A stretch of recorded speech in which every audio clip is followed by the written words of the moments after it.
கர்த்தருடைய பரிசுத்த நாமத்துக்கு மகிமை உண்டாவதாக. ஆண்டவராகிய இயேசு கிறிஸ்துவின் ஈடு இணையற்ற நாமத்தினாலே உங்கள் யாவரையும் வாழ்த்துகிறேன். கர்த்தர் உங்களையும் உங்கள் பிள்ளைகளையும் நீங்கள் கையிட்டு செய்கிற எல்லாவற்றையும் ஆசீர்வதிப்பாராக. பிரசங்கியின் புஸ்தகம் 3ஆம் அதிகாரம் 12ஆம் வசனத்தில் நாம் வாசிக்கிறோம், மகிழ்ச்சியாய் இருப்பதும் உயிரோடு இருக்கையில் நன்மை செய்வதுமே அல்லாமல் வேறொரு நன்மையும் மனுஷனுக்கு இல்லை என்று அறிந்தேன் என்று பிரசங்கி சொல்லுகிறான். சாலமோன் தான் இந்த பிரசங்கி. இந்த சாலமோன் தேவனிடத்திலே ஞானத்தை கேட்டு பெற்றுக்கொண்ட ஒரு மனிதன். தேவனிடத்திலே அவன் கேட்கிறான், எனக்கு ஞானம் வேண்டும், ஞானத்தை தாங்க என்று சொல்லி கர்த்தரும் ஞானத்தை கொடுக்கிறார். ஞானம் நிறைந்தவனாய் இருக்கிறான். நீதிமொழிகள் எழுதுகிறான். அநேக காரியங்களை, பச்சிலைகளை, புல் பூண்டுகளை பற்றி எல்லாம் அநேக காரியங்களை இவன் எழுதுகிறான். இந்த பிரசங்கியின் புஸ்தகத்தை நீங்கள் வாசித்து பார்த்தீங்கன்னா, நான் எல்லாவற்றையும் பார்த்தேன், கடைசியில் எல்லாம் மாயையாக இருக்கிறது. நான் விருப்பப்படி சாப்பிட்டேன், எனக்கு 1000 மனைவிகள், எதில் ஒரு பெண்ணை கூட நான் பார்க்கவில்லை, என் விருப்பத்திற்கு நான் எதை செய்தேனோ எல்லாம் வாய்த்தது, எல்லாவற்றிலையும் நான் அனுபவித்தேன், ஆனாலும் எல்லாம் மாயை என்று கடைசியிலே சொல்லுகிறான். ஏன் அப்படி சொல்ல வேண்டும்? மாயை என்றால் ஒன்றும் இல்லை என்று அர்த்தம். ஒன்றுமே இல்லை, பிரயோஜனம் இல்லை. நான் எல்லாவற்றையும் பார்த்தாலும் கடைசியில் முடிவிலே அது ஒன்றும் இல்லாததாய் போய்விடுகிறது. இன்றைக்கு அப்படிப்பட்ட சூழ்நிலையிலே அநேகர் இருக்கிறார்கள். ஒன்றுமே இல்லையா வாழ்க்கையில், எதுவுமே இல்லை, பணம் இருக்கும், எல்லாம் இருக்கும், சந்தோஷமே இல்லை அப்படிம்பாங்க. இவன் சொல்லுகிற பிரதானமான காரியம் என்னென்னா, 2 தான் சொல்கிறார். ஒன்று, இந்த உயிரோடு இருக்கிற நாட்களிலே மகிழ்ச்சியாயிரு. 2வது, நீ நன்மை செய். மகிழ்ச்சியாய் இருத்தல் என்பது உங்களுக்குள்ளே நீங்கள் மகிழ்ந்திருக்கிற ஒரு காரியம். உங்களுடைய இருதயம், உங்களுடைய ஆவி, ஆத்துமா, சரீரம் மகிழ்ச்சியோடு இருக்கிற ஒரு வாழ்க்கை. ஆத்துமாவிலே சந்தோஷம் இருக்கும், தெரியுமா உங்களுக்கு? அதே போல் ஆவி கழிகூறும். சரீரத்திலையும் அதனுடைய காரியத்தை நாம் காண முடியும். ஆனால் இந்த நாட்களிலே நீங்கள் பார்க்கும்போது அநேகருடைய வாழ்க்கை என்ன? பொதுவாக எல்லாருடைய வாழ்க்கையிலுமே மகிழ்ச்சி என்பதே இல்லை. நான் இந்த செய்தியை கொடுக்கும்படியாக வரும்போது வாசலில் ஒருத்தர்கிட்ட பேசியிருந்தேன். அவர் சொல்கிறார், எப்போ பார்த்தாலும் எனக்கு டென்ஷனாகவே இருக்குண்ணே, எப்போ பார்த்தாலும் பிரச்சனையாக இருக்குது, சண்டையாக இருக்குது, சமாதானமே இல்லை அப்படின்னு சொன்னதுக்கப்புறம் தான் இங்கேயே நான் ஏறுறேன், புல்பீட்டில் ஏறுறேன். அப்போ நான் சொல்லும்போது சொன்னேன், எல்லா வீட்லேயும் பிரச்சனைகள் இருக்கிறது. இந்த நாட்களிலே நீங்கள் யார்கிட்ட கேளுங்களேன், அவர் 100 கோடி ரூபா பணம் வச்சுருக்கிறாரு, அவர்கிட்ட போய் கேளுங்க, அவர் சொல்லுவார், என்னப்பா பணம்லாம் இருக்குது, சந்தோஷமும் இல்லை, சமாதானமும் இல்லை அப்படிம்பார். 100 ரூபாய் தான் ஒரு மனிதன் வச்சுருக்கிறான், அவன்கிட்ட கேளுங்க, அவன் சொல்லுவான், என்ன வாழ்க்கைங்க, ஒன்றும் இல்லை, பணம் இல்லைன்னாலும் பரவாயில்லைங்க, வீட்டில் சந்தோஷமாக இருக்கலான்னா அதுவும் கிடையாதுங்க, ஒரே சண்டைங்க, ஒரே பிரச்சனை, பாடு, உபத்திரவம், என்ன தெரியல. இன்றைக்கு வாழ்க்கை அப்படித்தான் இருக்கிறது. ஆனால் வேதம் மறுபடியும் சொல்லுகிற காரியம் என்ன தெரியுமா? ஆண்டவர் இயேசு கிறிஸ்து சொல்லும் போதே சொல்லுகிறார், அழாதே என்று சொன்னார். அழாதே அப்படின்னா என்ன? சந்தோஷமாய் இரு, உங்கள் துக்கம் சந்தோஷமாய் மாறும் என்று சொன்னார். ஏசாயா 61ஆம் அதிகாரத்தில் நீங்கள் பாருங்க, துயரத்துக்கு பதிலாக அவர் ஆனந்த தைலத்தை கொடுக்கிறவர், உன் துக்க நாட்கள் முடிந்து போகும்னு சொன்னார். அப்போ துக்கத்தை சந்தோஷமாய் மாற்றுகிற ஒரு தேவன், பாவத்தினால் வந்த கொடூரமான காரியங்களை மாற்றி நம்முடைய இருதயத்திலே சமாதானத்தையும் சந்தோஷத்தையும் கொடுக்கிறவர் கர்த்தர். ஆனால் இந்த நாட்களிலே ஊழியக்காரருடைய குடும்பத்தில் கூட சந்தோஷத்தை காணோம், சமாதானத்தை காணோம், போராட்டம். யாரை கேளுங்க பிரச்சனைங்கிறாங்க. என்ன சொல்கிறதுனே தெரியலைங்க. கர்த்தரை அறிந்தவர்களும் சொல்லுகிறார்கள், கர்த்தரை அறியாதவர்களும் சொல்லுகிறார்கள். அதுதான் வேதனையான காரியம். அப்போ கர்த்தரை அறிந்தவர்கள் சொல்லக்கூடாதா? நிச்சயமாய் சொல்லக்கூடாது. காரணம், நம்முடைய வாழ்க்கையிலே நமக்கு என்ன பிரச்சனை வந்தாலும் அதை மாற்ற தேவன் நம்மோடு கூட இருக்கிறார். நம்முடைய சூழ்நிலைகளை மாற்றுவார், நமக்கு இருக்கிற பிரச்சனைகளை மாற்றுவார். அது கடன் பிரச்சனையாக இருக்கலாம், மன வாழ்க்கையிலே, குடும்ப வாழ்க்கையிலே பிரச்சனைகளாக இருக்கலாம், எப்படிப்பட்ட காரியமாக இருந்தாலும் தேவன் அதை மாற்ற வல்லவராக இருக்கிறார். அதனால தான் சங்கீதம் 55:22 என்ன சொல்லுகிறது? கர்த்தர் மேல் உன் பாரத்தை வைத்து விடு, அவர் உன்னை ஆதரிப்பார். அப்போ கர்த்தர் மேல் பாரத்தை இறக்கி வைக்கணும்னா யாருக்கு? இது புறஜாதியாருக்கு கிடையாது, இதை வாசிக்கிற உங்களுக்கும் எனக்கும். அப்போ உங்களுடைய வாழ்க்கையில் பிரச்சனை இருக்குன்னு சொல்கிறீங்க, பாரத்தை இறக்கி வைக்க சொன்னதை கேட்டீங்களா? நீங்கள் பாரத்தை இறக்கி வைக்கிறீங்களா? அவர் உன்னை ஆதரிப்பார்னு சொல்லுவதை நீங்கள் விசுவாசிக்கிறீங்களா? உங்கள் தேவைகளை சந்திப்பார் என்பதை நம்புகிறீங்களா? 1 பேதுருவின் புஸ்தகம் 5ஆம் அதிகாரம் 7ஆம் வசனம் என்ன சொல்லுகிறது? அவர் உங்களை விசாரிக்கிறவரானபடியால் உங்கள் கவலைகளை எல்லாம் அவர் மேல் வைத்து விடுங்கள். இது என்ன சும்மா வெறும் பேச்சுக்காக சொல்லப்பட்ட வார்த்தையா அல்லது கர்த்தருடைய வார்த்தையா? கர்த்தருடைய வார்த்தை என்றால் அது நிச்சயமாக நிறைவேறும். பாரத்தை இறக்கி வை, கவலையை வைத்து விடு. அப்போ இந்த வாழ்க்கையிலே நாம் அநேக நேரங்களிலே கவலைப்பட்டு கலங்குகிறோம். மார்த்தாளே மார்த்தாளே, நீ அநேக காரியங்களை குறித்து கவலைப்பட்டு கலங்குகிறாய் என்று கர்த்தர் சொன்னார்.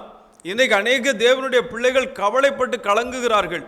நீங்கள் வேதம் முழுவதும் நீங்கள் பாருங்களேன், அழுகையை தேவன் விரும்புகிறதே கிடையாதுங்க. நதி அளவு கண்ணீருடன் உடனே சொல்லுவீங்க. அது எதற்காக? மூர்ச்சித்து கிடக்கிற உன் பிள்ளைகளுக்காக. எருசலேமை பார்த்து கர்த்தர் சொன்னார், நீங்கள் அந்த ஜனங்களை பார்த்து, யூதர்களை பார்த்து அவர்கள் இவருக்காக அழுவும் போது நீங்கள் எனக்காக அழாதிருங்கள்னு சொன்னார். என்ன காரணம்? அதன் பிறகு நடக்க போகிற கொடுமையான சம்பவத்திற்காக நீங்கள் உங்களுக்காகவும் உங்கள் பிள்ளைகளுக்காகவும் அழுங்கள் என்று சொன்னார். ஆனால் நான் ஒரு விதவையை பார்த்தபோது அவர் சொன்னார், அழாதே என்று சொன்னார் மனதுருகி. அப்போ அழுகையை தேவன் விரும்புகிற தேவன் அல்ல, சந்தோஷத்தை விரும்புகிற தேவன், உங்கள் குடும்ப வாழ்க்கையிலே சமாதானத்தை விரும்புகிற தேவன். ஆனால் இன்றைக்கு எங்கே பார்த்தாலும் பிரச்சனைகள். என்ன காரணம்? ஒன்று, கர்த்தரிடத்தில் சொல்வதற்கு தெரியல, கர்த்தரிடத்தில் பாரத்தை இறக்கி வைக்க தெரியல, கர்த்தர்கிட்ட போய் பேசுவதே கிடையாதுங்க, ஜெபமே கிடையாது, ஜெபமே கிடையாது. காலையில் எந்திரிச்சோம்னா வேலை வேலை வேலை, கேட்டால் வேலைங்க ரொம்ப டைட் ஆகிடுச்சு, பயங்கரமான பிஸியாக இருக்கிறேன், ஆனால் பிரச்சனையும் இருக்குதுன்னு சொல்கிறீங்க. பணமும் இருக்கிறது, பிரச்சனையும் இருக்கிறது. ஏன் கர்த்தர்கிட்ட போய் சொல்ல வேண்டியதானே? நீங்கள் ஒன்றுக்கும் கவலைப்படாமல் எல்லாவற்றை குறித்து ஸ்தோத்திரத்துடனே கூடிய விண்ணப்பத்தினாலே தேவனுக்கு தெரியப்படுத்துங்கள்னு சொல்லியிருக்கிறாரே பிலிப்பியர் 4:6. யார் கேட்குறா? ஒன்றுக்குமே கவலைப்படாதேங்கிறார். கவலைப்படுவதனால உன் சரீரத்தில் ஒரு முளத்தை கூட்டவோ குறைக்கவோ உன்னால் முடியுமா? முடியாதே. காகத்தை கவனித்து பார், காட்டு புஷ்பங்களை கவனித்து பாருன்னு சொன்ன கர்த்தர் சொல்லுகிறார், கர்த்தராகிய இயேசுவை கவனித்து பாருங்கள் என்று வேதம் சொல்லுகிறதே. நீங்கள் அழுவது அவருக்கு பிரியமல்ல, நீங்கள் துக்கப்படுவது அவருக்கு பிரியமல்ல, நீங்கள் வேதனைப்படுவது அவருக்கு பிரியமல்ல, நீங்கள் சோர்ந்து போய் இருப்பதே அவருக்கு பிரியமல்ல. காரணம், சோர்ந்து போகிறவனுக்கு அவர் பலன் கொடுத்து சத்துவம் இல்லாதவனுக்கு சத்துவத்தை பெருக பண்ணுகிற தேவனாயிருக்கிறார். உங்களுடைய வாழ்க்கையில் உங்கள் தேவைகளை எல்லாம் சந்திக்கிற நல்ல ஆண்டவர் அவர். அவர் நீங்கள் சந்தோஷமாக இருக்க தேவன் விரும்புகிறார். இன்றைக்கு அநேகருடைய வாழ்க்கையிலே சந்தோஷமே இல்லைங்க. அவர்களை என் ஜெப வீட்டிலே கொண்டு வந்து மகிழ பண்ணுவேன்னு சொன்னார். அவருடைய ஜெப வீட்டில் கொண்டு வந்து மகிழ்ச்சி படுத்துகிற ஒரு தேவன். ஆராதனை ஸ்தலம் என்பது அவர் சந்தோஷப்படுத்துகிற ஒரு இடம். அது அங்கே அவர் பேசுவார், அங்கே உணர்த்துவார், அவர் உங்களை சமாதானத்தினால் சந்தோஷத்தினால் நிரப்புவார். ஆனால் ஆலயத்துக்கு போவதில்லை, தேவ சமூகத்தை தேடுவதில்லை. குறை சொல்லுகிறேன் என்று நினைக்காதிருங்கள். இன்றைக்கு அநேகருடைய வாழ்க்கையில் இருக்கிற பெரிய பிரச்சனை என்னன்னா, இன்றைக்கு கவலைப்பட்டு கலங்குகிறார்கள், சந்தோஷமே இல்லைங்க. ஆனால் இங்கே பிரசங்கி சொல்லுகிறான், இல்லைப்பா, நீங்கள் மகிழ்ச்சியாக இருப்பதும் நன்மை செய்வதுமே அல்லாமல் வேறொரு நன்மை இல்லை என்று நான் பார்த்தேன்.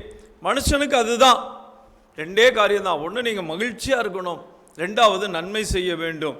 இதில் 3 காரியங்கள் இருக்கு. ஒன்று, அனித்தியமான பாவ சந்தோஷம். இன்றைக்கு உலகம் எதை விரும்புதுன்னா, அந்த அனித்தியமான பாவ சந்தோஷத்தை விரும்புகிறது. அதுதான் முக்கியமாக விரும்புகிறது, அதன் பின்னே ஓடிக்கொண்டிருக்கிறது. நீங்கள் பாருங்கள், குடிக்கிறார்கள், அதை நியாயப்படுத்துகிறார்கள். ஏன் குடித்தா என்ன தப்பு, டாக்டரே சொல்கிறாரு இவ்வளோ குடிக்கலான்னு, இப்படிலாம் சொல்கிறவரை இருக்கிறாங்க. ஆனால் -டிகிரியில் இருக்கிற அமெரிக்காவிலேயோ கனடாவிலேயோ அதை போன்ற நாடுகள், எத்தனையோ நாடுகளிலே உண்மையான கிறிஸ்தவர்கள் குடிப்பதில்லை. அது தெரியுமா உங்களுக்கு? அவர்களை சொல்லுகிறார்கள் டாக்டர் நீங்கள் கொஞ்சம் குடிங்கன்னு. ஆனால் உண்மையான கிறிஸ்தவர்கள் குடிப்பதில்லை. ஏன் தெரியுமா? மடிந்து போகிறவனுக்கு மதுபானத்தையும் மனங்கசந்தவனுக்கு திராட்சை ரசத்தையும் குடிக்க கொடுங்கள்னு வேதம் சொல்லுது.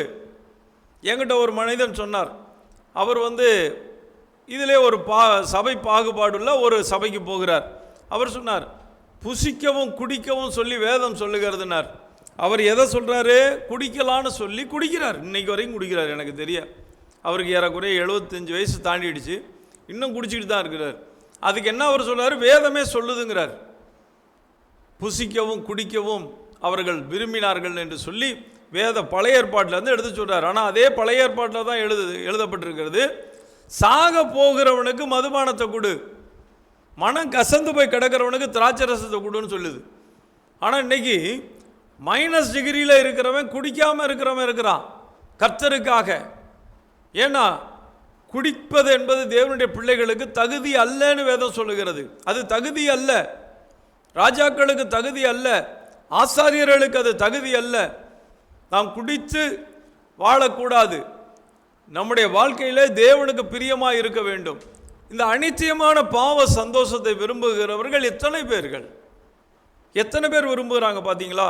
மோசே அனித்தியமான பாவ சந்தோஷத்தை விரும்புவதை பார்க்கலாம், அதை வெறுத்தான். தேவ ஜனங்களோட கூட பாடு அனுபவிக்க தெரிந்து கொண்டானான். அப்போ அனித்தியமான பாவ சந்தோஷத்தை விரும்புகிற ஒரு கூட்டம் இன்றைக்கு அநேகர் இருக்கிறார்கள். கர்த்தருடைய பிள்ளைகளே அனித்தியமான பாவ சந்தோஷத்தை விரும்பி அதன் பின்னே ஓடிக்கொண்டிருக்கிறார்கள். இன்னொரு சந்தோஷம் உண்டு, அது கர்த்தரோடு வாழுகிற ஒரு சந்தோஷம். 122 சங்கீதம் 1 வசனத்திலே தாவீது சொல்லுகிறான், கர்த்தருடைய ஆலயத்துக்கு போவோம் வாருங்கள் என்று சொன்னபோது நான் மகிழ்ச்சியாக இருந்தேன். அது ஒரு சந்தோஷம். ஆலயத்துக்கு வருவது சந்தோஷமான ஒரு விஷயம். அதிலும் குடும்பமாக வந்து தேவனை ஒருமித்து ஆராதனை செய்து அவர் சமூகத்தில் மகிழ்ந்து களி கூறுவது என்பது மிகவும் நல்ல காரியம். இன்றைக்கு அநேகர் அதை விடுகிறாங்க பார்த்தீங்களா? கணவன் வருவார், மனைவி வரமாட்டாங்க. மனைவிமார் அதிகமாக வர்றாங்க இப்போல்லாம் சபைக்கு. கணவன் வரமாட்டார், கேட்டால் வேலை இருக்குன்னு எங்கேயாவது போய் சுற்றிட்டு இருப்பார். சிலர் வேலைக்கே செல்லுகிறார்கள், உண்மைதான், இல்லை என்று சொல்லவில்லை.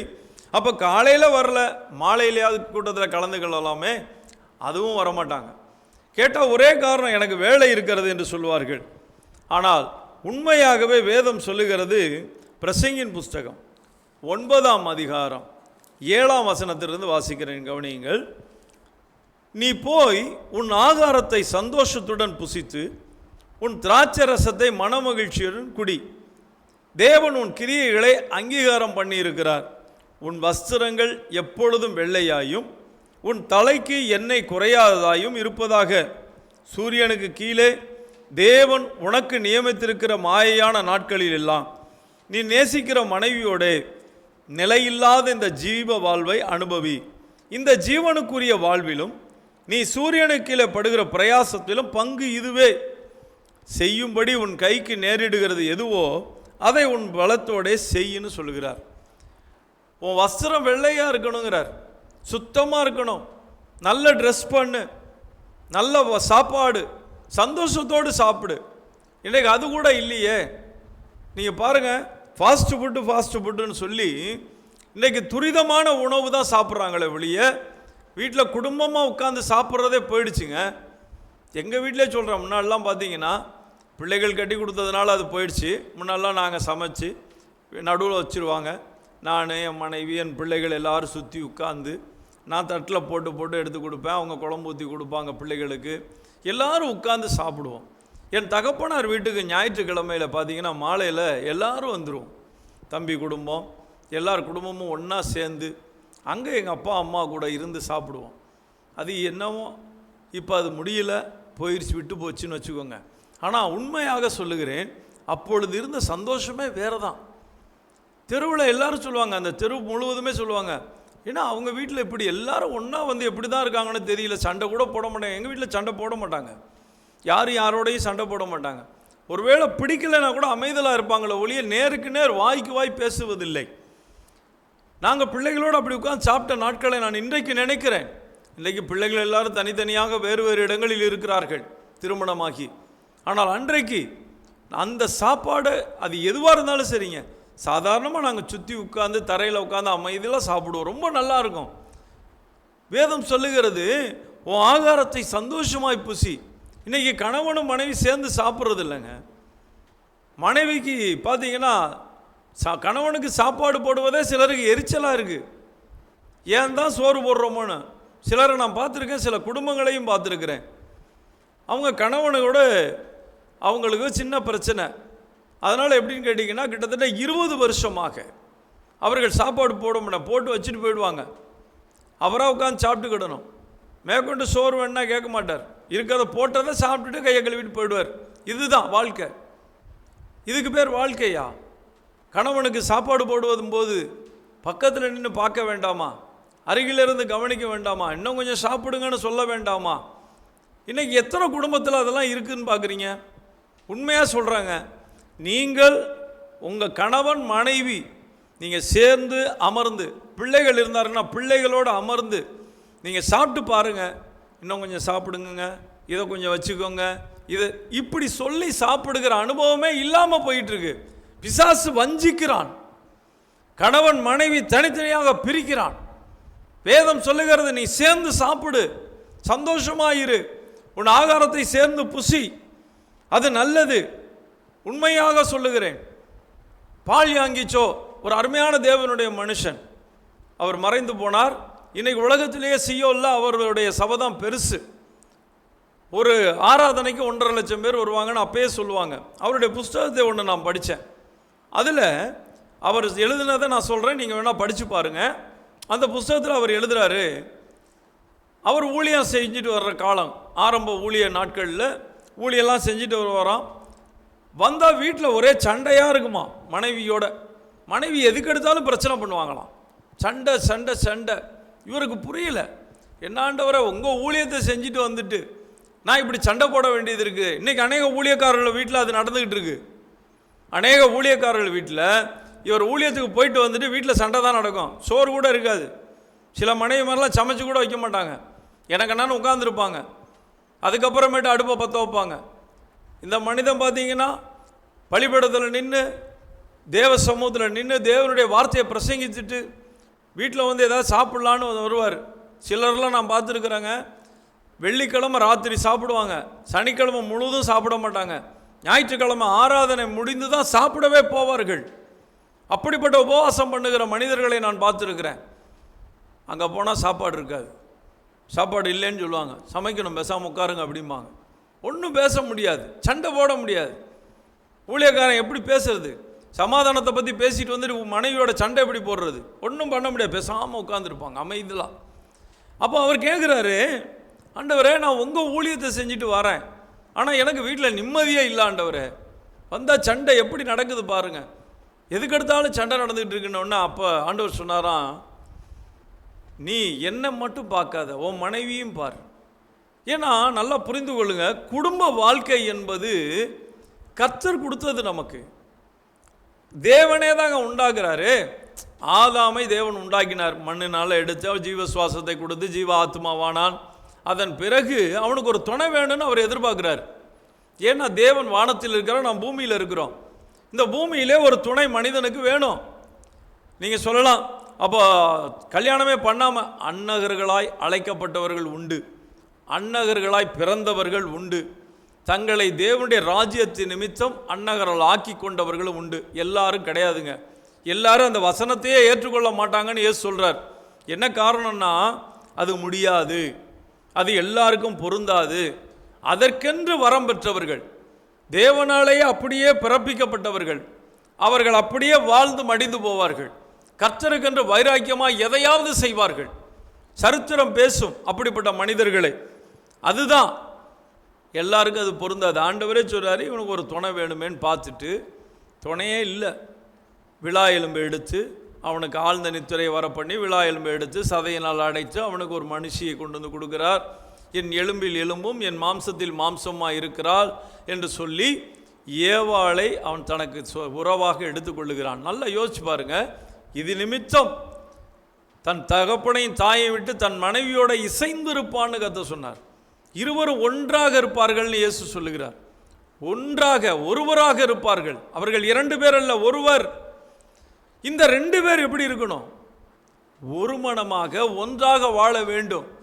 அப்போ பால்யாங்கிச்சோ பார்த்தீங்கன்னா, அப்போ அன்னைக்கு ஒரு தீர்மானம் பண்ணி, திங்கட்கிழமை அவர் ஊழியம் செய்ய மாட்டார்.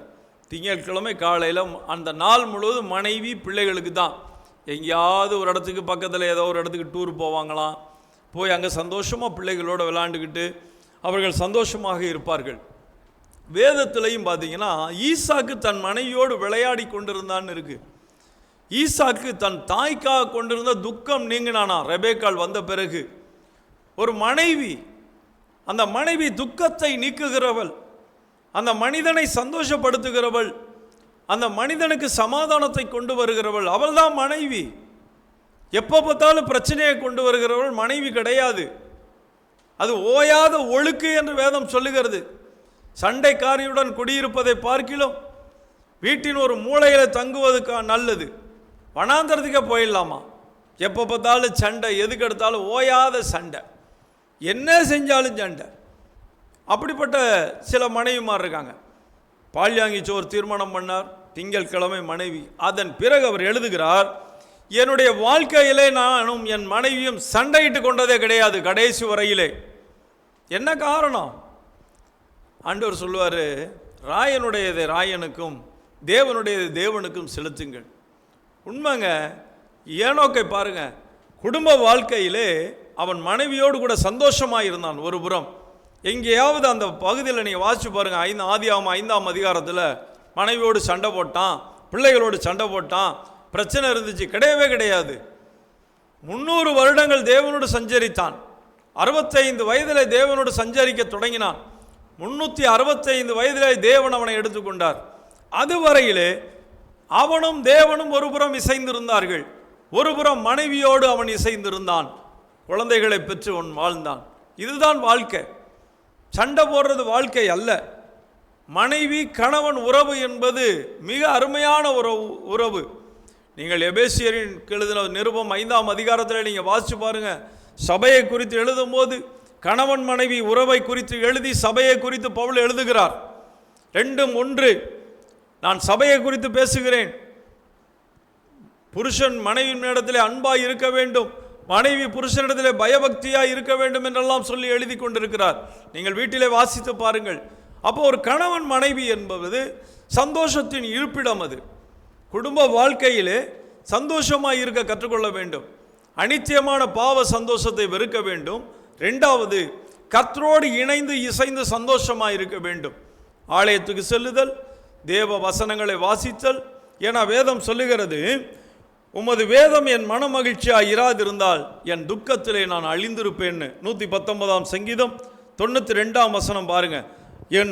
உம்முடைய வேதம் மட்டும் என்னுடைய மகிழ்ச்சியாக இல்லாமல் போயிருந்தால் என் துக்கத்தில் நான் செத்திருப்பேன் ஆண்டவரேங்கிறான். உண்மைதானே?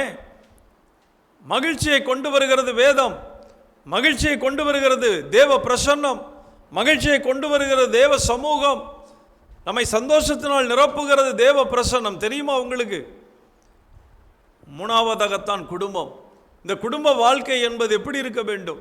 மிக சந்தோஷமாய் சமாதானமாய் இருக்க வேண்டும். இன்றைக்கு அநேகருடைய குடும்ப வாழ்க்கையிலே சந்தோஷமும் இல்லை, சமாதானமும் கிடையாது. கணவன் மனைவிக்குள்ளே சண்டை, போராட்டங்கள், பிரச்சனைகள். நல்லா சந்தோஷமாக இருங்க. எங்கேயா கூட்டிகிட்டு போங்க, பிள்ளைகளோடு கூட ஒரு ஹோட்டலுக்கு போங்க, சாப்பிடுங்க. யார் வேணாங்கிறது? அதெல்லாம் பாவம் என்று சொல்லுகிற ஆள்லாம் இருக்குது. சில மனைவிமார் இருக்காங்க, அவங்க ரட்சிக்கப்படாத வரைக்கும் வேற மாதிரி இருப்பாங்க. ரட்சிக்கப்பட்ட பிறகு கணவனை தொடக்கூட விட மாட்டாங்க. அப்படிப்பட்ட ஆட்களையும் எனக்கு தெரியும். தொட்டா இயேசுவே இயேசுவே இயேசுவேன்னு கத்துற ஆள்லாம் இருக்குது. அப்படி இருந்த ஒருத்தர் பின்மாற்றம் அடைந்தார். மறுபடியுமா சமாதானம் பண்ணி நாங்கள் சேர்த்து வைத்தோம். மறுபடியுமாக என்னன்னே தெரியாமல் நடந்து கொள்கிறது. தேவனுடைய ஜனங்கள் சந்தோஷமாக இருக்க வேண்டும். குடும்ப வாழ்க்கை என்பது தேவன் உண்டாக்கினது. குடும்ப உறவு என்பது தேவன் உண்டாக்கினது. கணவன் மனைவி பிள்ளைகள் கர்த்தர் கொடுத்த ஈவு. அதில் நீங்கள் சந்தோஷமாக இருக்க வேண்டும். பிள்ளைகளோடு கூட போங்க. வருஷத்தில் ஒரு நாள் எங்கேயாவது டூர் போங்க, போயிட்டு வாங்க. கர்த்தரை மகிமைப்படுத்துங்க. கர்த்தருக்குள்ளே மகிழ்ச்சியாக இருங்க. உங்களை பார்க்கும்போது இப்படி தான் இருக்கணும். கர்த்தருடைய பிள்ளைகள்லாம் அப்படி தான் இருக்கணும். எவ்வளோ சந்தோஷமாக இருக்காங்க பாரியா பிள்ளைகளோடு கூட. இன்றைக்கி புறஜாதியான் அப்படி இருக்கிறான். புறஜாதியான் போய் சந்தோஷமாக இருக்கிறான் மனைவி பிள்ளைகளோடு. கர்த்தருடைய பிள்ளைகள் பிரிந்து இருக்கிறார்கள். சந்தோஷமும் இல்லை, சமாதானமும் இல்லை, சண்டை, போராட்டமான வாழ்க்கை. எங்கங்க மனைவி வீட்டுக்கு போனாலே வந்துட்டாலாப்பா, எங்கே வரல, சரி நீ போய் கூப்பிட்டு வரலாமே, நான் போக மாட்டேன், வந்தால் வரட்டும், வரலைன்னா போகட்டும். இப்படி பேசுகிற கணவன் மனைவியை கேட்டா, அவர் வந்து கூப்பிட்டா போகிறேன், இல்லைன்னா போக மாட்டேன். எங்களுக்குன்னு ஒரு கௌரவம் இல்லையா? நாங்கள் என்ன லேசா? ஆமாம், இப்படியே பேசிக்கிட்டே உட்காந்துருக்க வேண்டியதான். 2 பேருக்கும் வயசாகும். ஒரு நாள் இந்த இவன் கிழவன் ஆகிடுவான், அவன் கிழவி ஆகிடுவான். ஒன்றும் போச்சு, வாழ்க்கையும் போச்சு, எல்லாம் போச்சு, நிர்மூலமாகி போய்விடும் வாழ்க்கை. என்றைக்குமே சரி, விட்டு கொடுத்து போக வேண்டும். ஒருத்தரை ஒருத்தர் தாங்க வேண்டும். ஒருத்தரை ஒருத்தர் சுமக்கிற அனுபவங்க. ஆமாம், ஒருவர் பாரத்தை ஒருவர் சுமந்து இப்படியே கிறிஸ்துவின் பிரமாணத்தை நிறைவேற்றணும். யார் என்னது அது? கணவன் மனைவியுடைய பாரத்தை சுமக்கணும், மனைவி கணவனுடைய பாரத்தை சுமக்கணும். ஆமாம், என் இஷ்டத்துக்கு நான் அப்படி தான் இருப்பேன், நான் அப்படி தான் செய்வேன், அதுக்கெல்லாம் கிறிஸ்தவ வழி அல்ல. கிறிஸ்து அதற்கு வழி சொல்லுகிறவர் அல்ல. விட்டு கொடுத்து வாழ வேண்டும், சமாதானமாக இருக்க வேண்டும், சந்தோஷமாய் மகிழ்ச்சியாக இருக்க வேண்டும். 2 பேர் சேர்ந்து தான் இருக்கணும். வேதமே என்ன சொல்லுது தெரியுமா? உனக்கு ஜெபத்துக்காக நீ தனியாக பிரிஞ்சு இருக்கணும்னா இரு, ஒருவேளை முடியலனா சேர்ந்தே இரு. அதனால் தப்பு இல்லை. நீ ஜெபிக்கணும், நான் கர்த்தரோடு இணைந்து இருக்க போகிறேன், ஒரு வாரம் நம்ம 2 பேரும் தனியாக நான் ஜெபம் பண்ணுறதுக்காக தனியாக இருக்கிறேன்னு சொல்லி கணவன்மார் இருக்கலாம், மனைவி இருக்கலாம். ஆனால் முடியலை அப்படின்னா அதை கர்த்தர் தவறு என்று சொல்லுவதில்லை, நீங்கள் சேர்ந்துருங்கள், அது நல்லது. இன்றைக்கி அதெல்லாம் விட்டுட்டு என்ன சண்டை போட்டுக்கிட்டு பிரிச்சுக்கிட்டு, ஏன் தெரியுங்களா?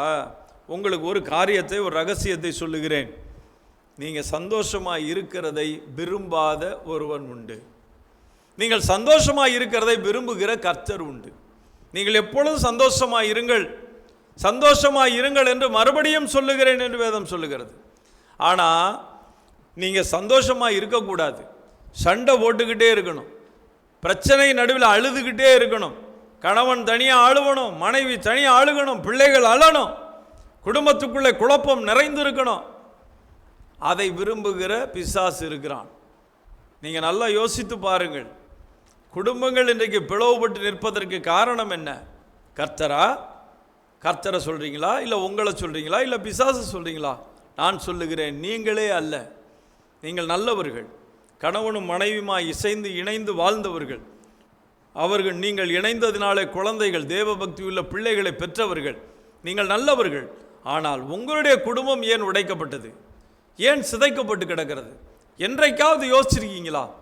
என்றைக்காவது கொஞ்சம் தள்ளி உட்கார்ந்து யோசிச்சு பாருங்க. தனியாக ஆண்டவர்கிட்ட கேளுங்க, ஆண்டவரை ஏன் என் குடும்பம் இவ்வளவு கஷ்டப்படுகிறது? நான் ஏன் இவ்வளவு வருத்தப்படுகிறேன்? ஏன் எனக்கு சமாதானம் இல்லை? ஏன் என் குடும்பத்தில் சந்தோஷம் இல்லை என்று சொல்லி கர்த்தரிடத்தில் கேட்டு பாருங்கள். கர்த்தர் சொல்லுவார். இதற்கெல்லாம் பின்னால் நின்று அவன் செயல்பட்டு கொண்டிருக்கிறான். யாரில் 2 பேர்த்தில் யாரையா ஒருத்தர் தூக்குவான். அந்த 2 பேர்த்தில் ஒருத்தர் பிசாசுக்கு இடம் கொடுப்பாங்க. சரியா போச்சு, அந்த குடும்பம் அழிந்து போயிடும். அவன் திருடன், உங்கள் சந்தோஷத்தை திருடுகிறவன், அவன் கொள்ளுகிறவன், அவன் அழிக்கிறவன். கொல்லவும் அழிக்கவும் வருகிறானே அன்றி வேறொன்றுக்கும் வரமாட்டான். நன்றாக நினைவில் வைத்துக் கொள்ளுங்கள். உங்கள் குடும்பத்தை அழிக்க வந்தவன், உங்கள் குடும்பத்தை நாசமாக்க வந்தவன், உங்கள் குடும்ப சமாதானத்தை கெடுத்தவன். அன்றைக்கு ஆதாம் ஏவாளுடைய குடும்ப வாழ்க்கையிலே உள்ளே நுழைந்தவன் அவன். நினைவில் வைத்துக் கொள்ளுங்கள். ஏவாளின் மூலமாக உள்ளே நுழைந்த அந்த குடும்ப சந்தோஷமே போனது. முதல் பிறந்த காயின் கொலைகாரனாய் மாறினான். அதனால தான் ஆண்டவர் இயேசு சொன்னார், அவன் ஆதி முதல் மனுஷ கொலைபாதகன். இன்னைக்கல்ல அன்றைக்கும் கொலைபாதகன் தான். இன்றைக்கல்ல அன்றைக்கும் குடும்பத்தை கெடுத்தவன், இனியும் குடும்பத்தை கெடுக்கிறவன். நீங்கள் ஜாக்கிரதையாயிருங்கள். நீங்கள் கர்த்தரோடு இணைந்திருங்கள், கர்த்தரோடு இசைந்திருங்கள். கணவன் மனைவி ஒருவரை ஒருவர் உயிரினும் மேலாக நேசியுங்கள். என் கணவனுக்காக நான் வாழ்வேன், என் மனைவிக்காக நான் வாழ்வேன். நாங்கள் எங்கள் பிள்ளைகளுக்காக வாழ்வோம். எங்கள் வாழ்க்கை அதுதான். நாங்கள் எல்லாரும் சேர்ந்து கர்த்தரோடு இணைந்திருப்போம். எங்கள் கர்த்தர் எங்கள் மீட்பர், எங்கள் மேய்ப்பர், எங்கள் நம்பிக்கை, எங்கள் புகலிடம், எங்கள் மறைவிடம். எங்கள் தேவனோடு கூட நாங்கள் சஞ்சரிப்போம். அது ஒரு ஆசீர்வாதமான குடும்பம். அப்படிப்பட்ட ஒரு குடும்ப வாழ்க்கையை நீங்கள் கட்டி எழுப்புங்கள். கர்த்தரோடு கூட நடந்து செல்லுங்கள். முப்பிரி நூல் சீக்கிரம் அறாது. 2 பேர், உங்கள் குடும்பம், உங்களோடு கூட கர்த்தர். நீங்கள் நடந்து போங்க. உங்கள் வாழ்க்கையில் சந்தோஷம் நிறைவாக இருக்கும். உங்கள் சந்தோஷத்தை ஒருவனை எடுத்து போட முடியாது. நீங்கள் சமாதானமாக இருப்பீர்கள், சந்தோஷமாக இருப்பீர்கள். பிசாசுக்கு இடம் கொடாதிருங்கள், அவனுடைய தந்திரங்களுக்கு வழிவிடாதிருங்கள். நீங்கள் கர்த்தரோடு கூட இணைந்திருங்கள். அதே போல கணவனோடு இணைந்திருங்கள், மனைவியோடு இணைந்திருங்கள், சந்தோஷமாக இருங்கள். 2வதாக, நன்மை செய்வது உங்களுக்கு மிகவும் முக்கியம். நன்மை செய்வது என்று சொல்லும் போதே இன்றைக்கு அநேகர் என்ன செய்கிறாங்கன்னா, நன்மை செய்கிறதுனா யாருக்கு அப்படின்னு ஒரு கேள்வி இருக்கு இல்லையா? நல்லா புரிஞ்சுக்கோங்க, எல்லாருக்குமே நன்மை செய்யணும். இதில் கிறிஸ்தவர்கள், புறஜாதியார் அல்லது மற்றவர்கள், இயேசுவை ஏற்றுக்கொள்ளாதவர்கள், அதெல்லாம் கிடையாது. நன்மை செய்வது அப்படின்னு முடிவு பண்ணியாச்சுன்னா எல்லாருக்கும் நன்மை செய்யணும். ஆமாம், எல்லாருமே மனிதர்கள் தான். எல்லாருக்கும் ஜீவனையும் சுவாசத்தையும் கொடுத்தவர் கர்த்தர். ஆமாம், யாரும் தானாக பிறந்தது கிடையாது. எல்லாரையும் பிறப்பிக்க வைக்கிறவர், எல்லாருக்கும் ஜீவனை கொடுத்தவர், சுவாசத்தை கொடுத்தவர்.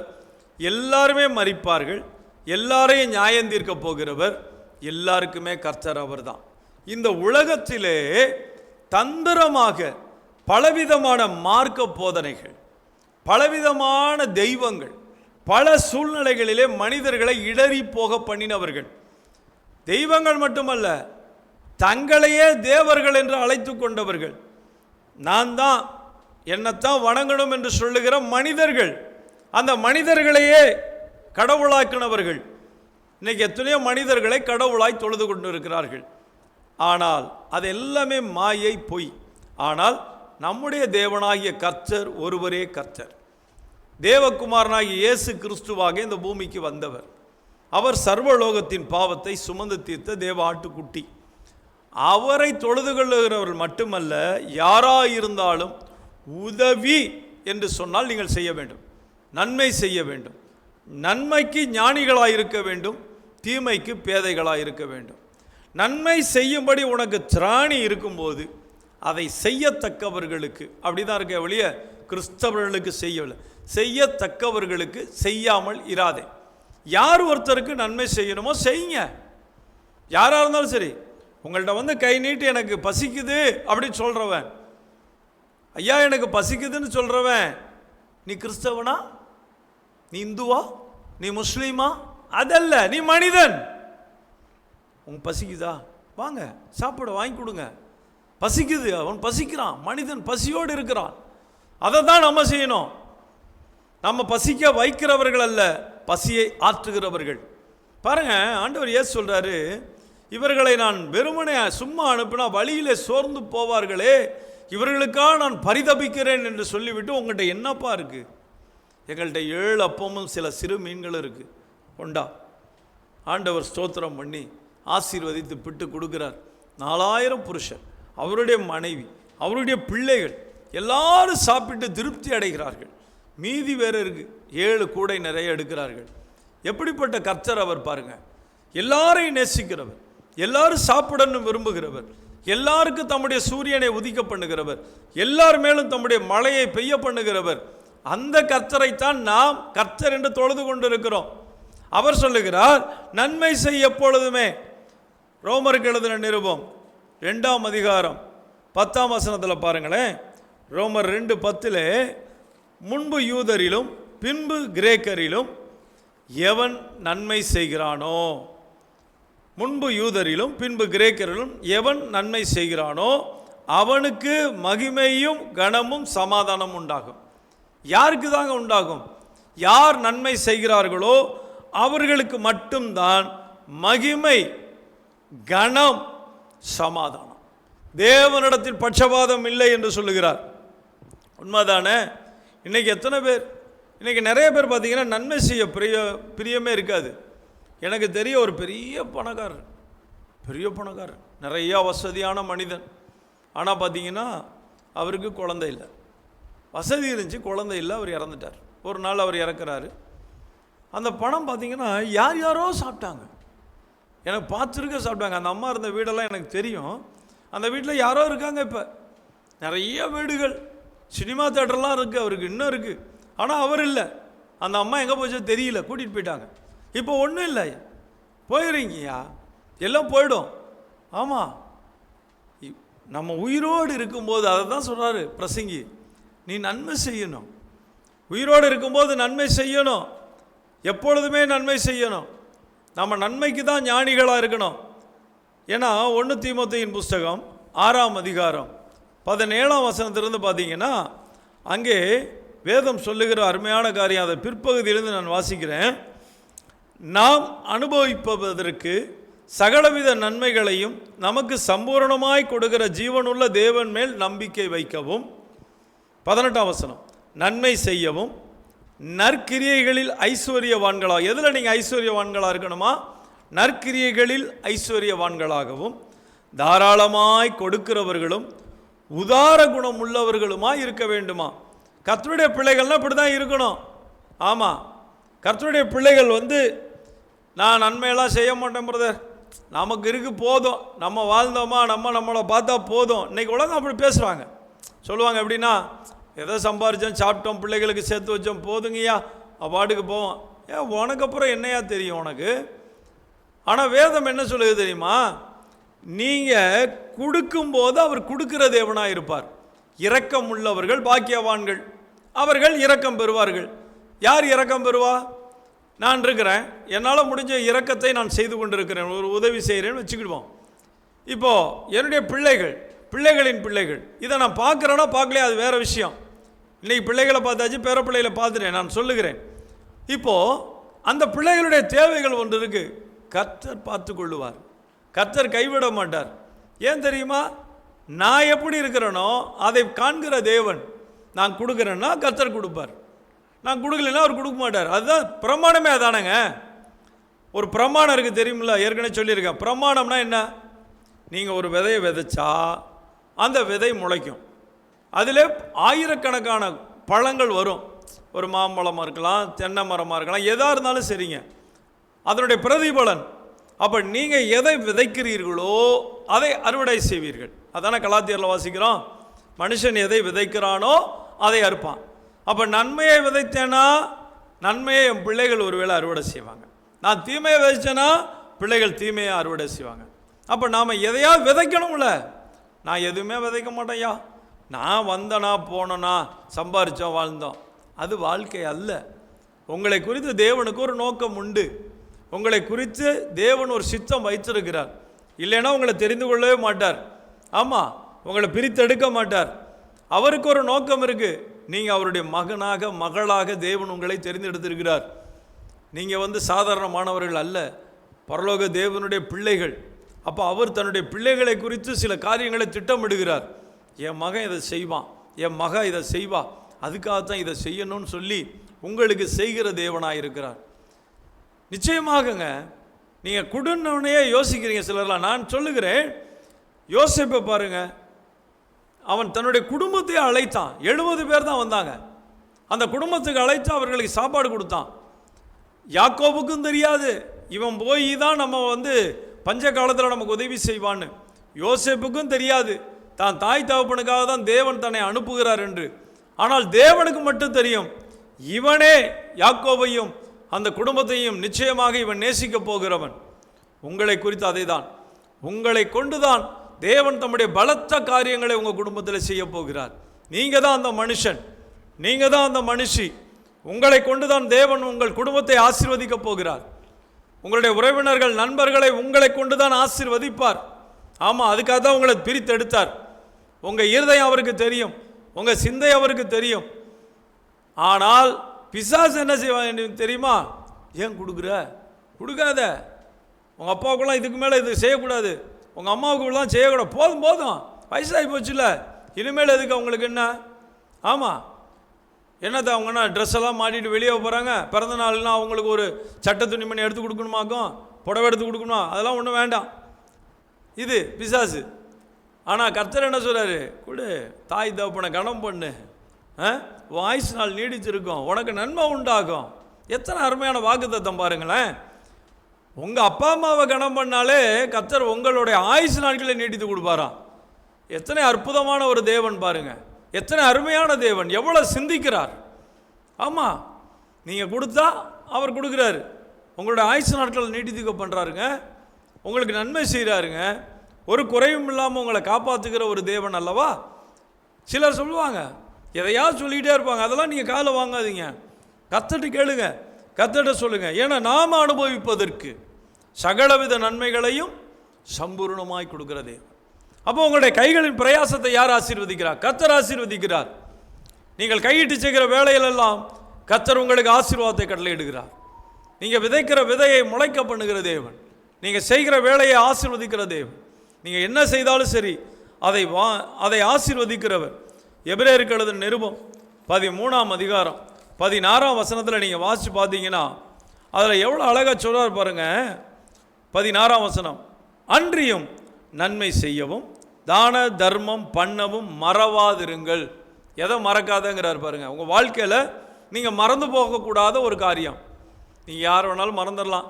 சின்ன வயசில் எனக்கு ஃப்ரெண்டுங்க அப்புறம் மறந்துட்டோம். உண்மையிலே அவங்க படித்தவங்க எல்லாரையும் ஞாபகம் இருக்குமானா இருக்காது. யாரோ ஒருத்தருக்கு இருக்கும். அவன் என் கூட படித்தான், அவள் என் கூட சின்ன பிள்ளையில் படித்தான், நான் எல்கேஜி படிக்கும்போது, அப்புறம் அப்படியே காலேஜில் போயிட்டான், அப்புறம் அப்படியே போயிடுச்சு, பிரிஞ்சு போயிடுச்சு, அப்படி தானே சொல்லுவீங்க. மறந்துடுவீங்க. பல பேரை சந்திக்கிறோங்க. நீங்கள் சந்திக்கிற நபர்களை கவனித்து பார்த்தீங்கன்னா லட்சக்கணக்கானவர்களை நீங்கள் சந்திக்கிறீங்க வாழ்க்கையில். எல்லாரும் உங்கள் நினைவில் இருக்காங்களா? இல்லை, மறந்துடுறோம். ஆனால் கர்த்தர் எதை மறக்கக்கூடாதுன்னு சொல்கிறார் பாருங்க. நன்மை செய்யவும் தான தர்மம் பண்ணவும் மறவாதிருங்கள். இப்படிப்பட்ட பழிகளின் மேல் தேவன் பிரியமாக இருக்கிறார். அது ஒரு பழிங்கிறார். அது பலி செலுத்துதல். பழியினாலே என்னோட உடன்படிக்கை பண்ணின பரிசுத்தவான்களை என்னிடத்தில் கூட்டுங்கள் என்றார். நீ நன்மை செய், தான தர்மம் பண்ணு, அது தேவனுக்கு பிரியம். கொர்நேலி என்ற புறஜாதியான ஒரு மனிதன், அவன்கிட்ட ஒரு தூதன் வர்றான். நீ செய்த தான தர்மங்களும் உன்னுடைய ஜெபங்களும் பரலோகத்துக்கு வந்துருச்சுக்கிறான். தான தர்மம் அங்கே போகுமா? நமக்கு இந்த பூமியில் கொடுக்குற ஏழைக்கு கொடுக்குற ஒரு பணம் அங்கே போயிடுமா? போகுங்க. நீங்கள் யாருக்கு என்ன செய்தாலும் சரி, தேவன் அதை கணக்கு வைக்கிற தேவன். ஒரு ஏழைக்கு உதவி செய்கிற, அதுக்கு தான் நன்மை செய்யும் வேதம் முழுவதும் நீங்கள் வாசிச்சு பாருங்க. தேவரீர் நல்லவரும் நன்மை செய்கிறவருமாய் இருக்கிறீர்னு நாம் 119ஆம் சங்கீதத்தில் நாம் வாசிக்கிறோம். அதே போல தான் ஆண்டவராக இயேசு கிறிஸ்து எப்படி இருந்தார்? அவர் நன்மை செய்கிறவராகவும் பிசாசின் வல்லமையில் அகப்பட்ட யாவரையும் குணமாக்குகிறவராக சுற்றி திரிந்தார். சரி, இன்றைக்கும் அப்படித்தான். இன்றைக்கும் இயேசு நன்மை செய்வார். உங்களுக்கு நன்மை செய்வார், உங்கள் பிள்ளைகளுக்கும் நன்மை செய்வார். தலைமுறைக்காக நம்முடைய தேவன், சந்ததிக்கும் அவர் தான் தேவன். அவர் நம்முடைய பிள்ளைகளை கூட கைவிடுகிற தேவனே அல்ல. நன்மை செய்யவும் தான தர்மம் பண்ணவும் மறவாதிருங்கள் என்று சொல்லுகிறார். பாருங்க, அந்த மத்தேயு 25ஆம் அதிகாரத்தில் ஒரு அருமையான காரியத்தை சொல்வார். ரெண்டாக பிரிப்பாங்க. வெள்ளாடாகவும் செம்மறியாடாகவும் ஜனங்களை ரெண்டாக பிரிவாக பிரிக்கிறாங்க. அது கிறிஸ்தவர்கள் தான். என்ன, ரெண்டாக பிரிச்சுட்டு வாருங்கள் என் பிதாவினால் ஆசீர்வதிக்கப்பட்டவர்களே அப்படிங்கிறார். அப்போ பாருங்க, யார் வாருங்கள் என் பிதாவினால் ஆசீர்வதிக்கப்பட்டவர்கள்லாம்? என்ன பெரிய ஆச்சரியமான ஒரு வார்த்தை இல்லையா? ஆமாம். உலகம் உண்டானது முதல் உங்களுக்காக ஆயத்தம் பண்ணப்பட்டிருக்கிற ராஜ்யத்தை சுதந்தரித்துக் கொள்ளுங்கள். அங்கே போ, அந்த ராஜ்யம் உனக்கு தான். என் பிதாவினால் நீ ஆசீர்வதிக்கப்பட்ட. எதனால் அப்படின்னு கேட்கும்போது, நான் பசியாக இருந்தேன், எனக்கு போஜனம் கொடுத்த, சாப்பாடு கொடுத்த. தாகமாக இருந்தேன், எனக்கு தண்ணி கொடுத்த. அந்நியனாக இருந்தேன், என்னை சேர்த்து கொண்ட. வஸ்திரம் இல்லாது இருந்தேன், எனக்கு வஸ்திரம் கொடுத்த. வியாதியாக இருந்தேன், என்னை விசாரிக்க வந்தேன். யோசிச்சு பாருங்களேன், நம்முடைய வாழ்க்கையில் நம்ம இதெல்லாம் செய்கிறோமா? பசியாக இருந்தால் ஒரு சாப்பாடு கொடுக்குறோமா? ஆண்டவர் சொல்கிறார், இந்த ஏழைகளுக்கு, இந்த எளியவர்களுக்கு, இந்த சிறியவர்களுக்கு நீ எதை செய்கிறாய் அது எனக்கு தான் செய்கிறேங்கிறார். இது நல்ல ஒரு வார்த்தையும் உண்டு. பார்த்தீங்கன்னா, சவுலு தேவனுடைய பிள்ளைகளை துன்பப்படுத்துவான். தேவனுடைய பிள்ளைகளை அடித்து உதச்சி சேவானுடைய மரணத்துக்கு காரணமாகவும் இருந்தான். இப்போ அவனை சந்திக்கிறார் கர்த்தர். அவர் சொல்றாரு, சவுலே சவுலே, முள்ளின் மேல் உதைப்பது உனக்கு கடினம் அல்லவா? முள்ளில் உபய. ஆண்டவரே, நீர் யார்? நீ துன்பப்படுத்துகிற இயேசு நானேங்கிறார். யார் துன்பப்படுத்துகிற இயேசு? இவன் யாரை துன்பப்படுத்தினா? சபை மக்களை துன்பப்படுத்தினா, ஊழியர்களை துன்பப்படுத்தினா, அற்புத அடையாளங்கள் செய்த வாலிப பையனை கொலை செய்ய சம்மதித்தான், அந்த வஸ்திரங்களை காத்து கொண்டான். கர்த்தர் கேட்குறாரு, முள்ளின் மேல் உதைக்கிறது உனக்கு கடினம் தெரியுமா? நீ என்னை ஏன் துன்பப்படுத்துகிற? உடஞ்சி நொறுங்கினான். அப்படியே சாதாரணமாக உன்னை தொடுவான், என் கண்மணியை தொடுகிறான்னு சொல்கிற தேவன். இன்னைக்கு அநேகருக்கு புரியல. பாருங்களேன், நம்ம யாராவது ஒரு ஏழைக்கு உதவி செய்தால் அது அவருக்கு தான் செய்கிறோம். உங்கள் பொக்கிஷங்களை பரலோகத்தில் சேர்த்து வையுங்கள்னா என்ன அர்த்தம்? நீங்கள் போய் அங்கே போய் டெபாசிட் பண்ணிட்டு வருவீங்களா? போய் திரும்பி வருவீங்களா? அதாவது நீங்கள் யாருக்கு என்ன உதவி செய்தாலும் சரி, அதை தேவன் நினைக்கிறார், அதை அவர் வைக்கிறார், கணக்கில் வைக்கிறார். நீங்கள் பேசுவதே கவனித்து கேட்கிற தேவனுங்க. கர்த்தருக்கு பயந்தவர்கள் பேசுவதை கர்த்தர் கவனித்து கேட்பார். அவர்களுக்காக ஞாபக புஸ்தகம் ஒன்று அவருக்கு முன்பாக இருக்கிறதுன்றார். அப்போ நீங்கள் செய்கிறத எழுதி வைக்க மாட்டாரா? நிச்சயமாக வைப்பார். நிச்சயமாக வச்சு அதை தருகிற தேவன். கடைசியாக நான் சில காரியங்களை மட்டும் சொல்லி முடிக்க விரும்புகிறேன். கலாத்தியர் 6ஆம் அதிகாரம், கலாத்தியர் 6, 9, 10. அதில் பார்த்தீங்கன்னா ரொம்ப ஒரு முக்கியமான விஷயத்தை குறித்து கர்த்தர் சொல்கிறார். 6ஆம் அதிகாரம் 9, 10. நன்மை செய்கிறதில் சோர்ந்து போகாமல் இருப்போமாக, நாம் தளர்ந்து போகாதிருந்தால் ஏற்ற காலத்தில் அறுப்போம்.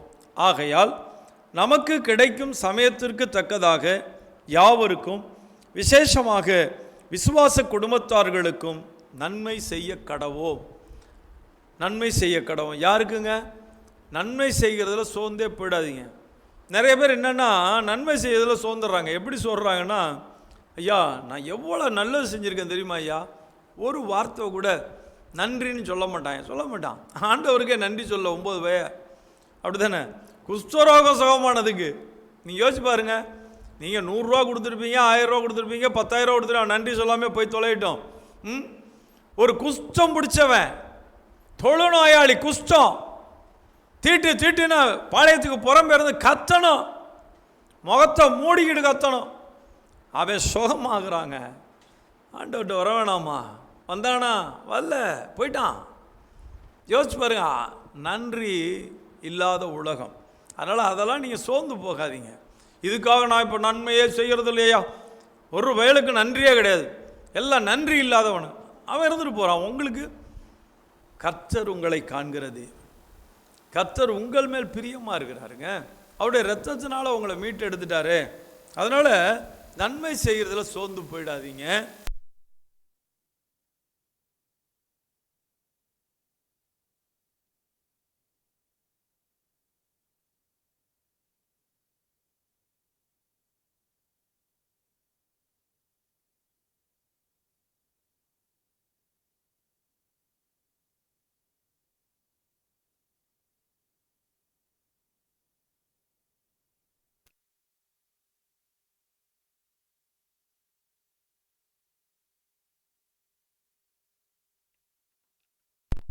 உடையவனாயிருந்து தன் சகோதரனுக்கு குறைச்சல் உண்டென்று கண்டு தன் இருதயத்தை அவனுக்கு அடைத்து கொண்டால் அவனுக்குள் தேவ அன்பு நிலை கொள்ளுகிறது எப்படி? என் பிள்ளைகளே, வசனத்தினாலும் நாவினாலும் அல்ல, கிரியையினாலும் உண்மையினாலும் அன்பு ஊற கடவோம். இவ்வுலக ஆஸ்தி உங்கள்கிட்ட இருக்குது, நல்லா இருக்கீங்க, உங்கள் தேவையெல்லாம் சந்திக்கப்பட்டு நல்ல ஆசீர்வாதமாக இருக்கிறீங்க. உங்கள் குடும்பத்தில் ஒருத்தருக்கு, உங்கள் கூட பிறந்தவங்களுக்கு, உங்கள் அண்ணன் தம்பிக்கு, இல்லை கூட பிறந்த அக்கா தங்கச்சிக்கு குறைவு, சாப்பாட்டுக்கு வழி இல்லை எதுவுமே செய்ய முடியாத ஒரு நிலை, ஆஸ்பத்திரியில் அட்மிட் ஆகியிருக்கிறாங்க, அவங்களுக்கு என்ன கொடுக்குறது தெரியல, கல்யாணம் ஃபீஸ் கட்டுறது எப்படி, அந்த மருத்துவ செலவு எப்படி செய்யறது தெரியாமல் இருக்காங்களா? நீ பேசாமல் நான் கட்டிடுறேன்னு சொல்லிட்டு கட்டி பாருங்களேன். எவ்வளோப்பா? 50,000 தானே, நான் கட்டிடுறேன், விடு, நீ பேசாமல் போ, நீ கவலைப்படாத, அதை போன்னு சொல்லி பாருங்களேன். சொல்லுவீங்களா? நான் பார்த்துக்கிறேன்னு சொல்லுவீங்களா? நான் திருமணத்தை நான் பண்ணி வைக்கிறேன்டா உன் மகளுக்குன்னு சொல்லுவீங்களா? இவ்வுலக ஆசை உங்கள்ட்ட இல்லைன்னா பரவாயில்ல, நீங்களும் கஷ்டப்பட்டு இருந்தால் அதை சொல்ல வரல. நீங்கள் நல்லா இருக்கீங்க, அவன் கஷ்டப்படுறான், அந்த அக்காலோ தங்கச்சியே கஷ்டப்படுறாங்க, கூட பிறந்தவங்க தான். அதை பார்த்துட்டு சும்மா இருக்க மனசு வருதா? நாளைக்கு நீங்கள் கஷ்டப்படும் போது கர்த்தர் பார்த்துட்டு தான் பேசாமல் இருப்பார். என்ன அப்படி சொல்கிறேன்னு நினைக்காதீங்க, உண்மை தானே? உங்களுக்கு ஒரு கஷ்டம் வரும்போது கர்த்தர் பதில் பேச மாட்டார், அமைதலாக இருப்பார். ஏன்னா நீங்கள் அப்படி தானே இருந்துட்டீங்க, அமைதலாக இருந்தீங்கல்ல. அப்புறம் அவர் மட்டும் அமைதலாக இல்லாமல் எப்படி உங்கள் ஜெபத்துக்கு பதில் தருவாரா? இன்றைக்கி அநேகருடைய ஜெபங்கள் கேட்கப்படாத காரணமே அதுதான். நீங்கள் எப்படி இருக்கீங்களோ அப்படி அவர் இருக்கிறார். அப்படி அல்ல, அவருடைய சுவாபத்துக்கு நாம் பங்குள்ளவர்களாய் மாறும்போது நிச்சயமாக நம்முடைய வாழ்க்கை மாறும். 2 காரியம்தான் இந்த உலகத்தில். ஒன்று, மகிழ்ச்சியாக இருங்க, நன்மை செய்யுங்க. வேறு ஒன்றையும் நீங்கள் வாரிட்டு போக முடியாது. நான் அது அடிக்கடி சொல்கிறது உண்டு. நெத்தியில் 1 ரூபா காசு ஒட்டுவாங்க, அந்த காசை கூட எடுத்துருவான், அதை கூட போனால் போதுன்னு விட மாட்டான். ஏன்னா உலகம் அதுதான் உலகம். எதையும் இல்லை, நல்ல புடவை கட்டிட்டு போய் புதைச்சா புடவையை உருவி எடுத்துருவாங்க, நல்ல பேண்ட்டு சட்டை கோட்டு போட்டிருந்தா எடுத்துருவான். இதுதான் உலகம். பெட்டியை திறந்துருவான். நீங்கள் என்ன நினச்சிட்டு இருக்கீங்க? ஒன்றும் கொண்டு போக முடியாது. இந்த உலகத்தில் ஒன்றே ஒன்று தான். நல்லா சந்தோஷமாக குடும்பத்தோடு சந்தோஷமாக இருங்க, கர்த்தருக்குள்ள மகிழ்ச்சியாக இருங்க, அனித்தியமான பாவ சந்தோஷத்தை வெறுத்துருங்க, நன்மை செய்யுங்க. விசுவாச குடும்பத்தாருக்கு, உங்கள் குடும்பத்தாருக்கு. எப்படி யோசேப்பு தாய் தகப்பன் கூட பிறந்தான், அவன் தானே தூக்கி போட்டான், அவன் தானே கொல்லணும்னு நினச்சான். யோசிச்சு பாருங்கள், போத்திபார் பொண்டாட்டி என்ன பழி வாங்கினானா யோசேப்பு? அவள் தான் காட்டி கொடுத்து என்னென்ன வேலை செஞ்சாவா? அவளை கொண்டு வந்து அரெஸ்ட் பண்ணி உள்ள தூக்கி போட்டு ஜெயிலில் போடுன்னா சொன்னான்? கிடையாது. போகிறப்போ அவளுக்கு அவ்வளோதான். என் தேவன் என்னை நடத்துகிறார், உங்களையும் உங்கள் தேவன் தான் நடத்துகிறார், கர்த்தர் தான் நடத்துகிறார். எனவே நீங்கள் கவலைப்படாதீங்க. எல்லாவற்றிலும் பெரிய மாற்றங்களை தேவன் உங்கள் வாழ்க்கையில் கட்டளையிடுவார். நன்மை செய்யுங்க, சந்தோஷமாக இருங்க. கர்த்தர் உங்களை ஆசீர்வதிப்பாராக. நாம் ஜெபிப்போம். அன்பு தகப்பனே, இந்த வார்த்தையை கேட்டுக்கொண்டிருக்கிற உடைய பிள்ளைகளுக்காக நான் ஜெபிக்கிறேன். மகிழ்ச்சியாக இருப்பதும் நன்மை செய்வதுமே எங்களுக்கென்று நீர் நியமித்து வைத்திருக்கிறீர். ஆண்டவரே, பொல்லாத ஒரு உலகத்திலே நாங்கள் வாழுகிறோம். எங்களுடைய மகிழ்ச்சி சந்தோஷத்தை கெடுக்கிற எத்தனையோ காரியங்கள். தகப்பன் நீர்தாமே எல்லாவற்றையும் மாற்றி ஆண்டவரே உம்முடைய பிள்ளைகள் மகிழ்ந்திருக்க உதவி செய்யும்படி ஜெபிக்கிறையா. அத்திமரம் துளிர் விடாமற் போனாலும், ஆட்டுக்கிடையிலே மந்தை இல்லாமற் போனாலும், ஆண்டவரே ஒலிவ மரத்தின் கனியற்று போனாலும், கர்த்தருக்குள் நான் மகிழ்ச்சியாக இருப்பேன் என்று சொன்னதைப் போல, எது இருந்தாலும் சரி, இல்லை என்றாலும் சரி, கர்த்தருக்குள்ளே மகிழ்ந்திருக்க உதவி செய்யும்படி ஜெபிக்கிறேன். நன்மை செய்ய தேவன் அனுக்கிரகம் செய்யுங்க.